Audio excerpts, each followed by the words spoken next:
Guys, welcome to moments unboxed. ఈరోజు మేము అనుకోకుండా అనంతగిరి హిల్స్కి వెళ్ళాము. మేము ఇంకా మా కజిన్స్ కలిసి వెళ్ళాము. అనంతగిరి హిల్స్కి మనకి ట్రైన్ ఫెసిలిటీ కూడా ఉంది, కానీ మేమందరం కలిసి కార్లో వెళ్ళాము అనంతగిరి హిల్స్కి. అనంతగిరి హిల్స్ దగ్గర మనకి ఫేమస్ టెంపుల్ ఉంది, పద్మనాభ స్వామి టెంపుల్. మేము పద్మనాభ స్వామి టెంపుల్కి వెళ్ళాము, కానీ 2 వరకే గుడి ఓపెన్ అంట. సో గుడి క్లోజ్ అయింది మేము వెళ్ళే వరకు.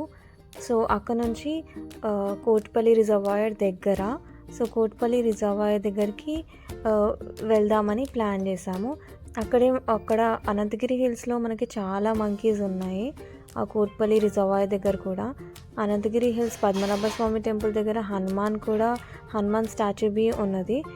అక్కడ నుంచి మేము ఇంకా లంచ్ చేసి అక్కడ నుంచి మేము కోటిపల్లి రిజర్వాయర్కి వెళ్ళాము. కోటిపల్లి రిజర్వాయర్ చాలా బాగుంది. అక్కడ ఉన్న వాటర్ అయినా నేచర్ అయినా చాలా సూతింగ్గా పీస్ఫుల్గా అనిపించింది. కోటిపల్లి రిజర్వాయర్ దగ్గర మేము ఫిషెస్ అండ్ క్రాబ్స్ని కూడా చూసాము, బట్ స్లిప్ అయ్యే ఛాన్సెస్ బి ఉన్నాయి అక్కడ. సో కొంచెం జాగ్రత్తగా ఉండాలి. బోటింగ్ ఫెసిలిటీ కూడా ఉంది, కయాకింగ్ బి ఉంది. సో మీకు ఏమైనా బోటింగ్ డీటెయిల్స్ అయినా లేదా టెంపుల్ టైమింగ్స్ లేదా లొకేషన్ గురించి, కోటిపల్లి రిజర్వాయర్ లొకేషన్ గురించి కావాలంటే కామెంట్ సెక్షన్లో కామెంట్ చేయండి. Bye guys.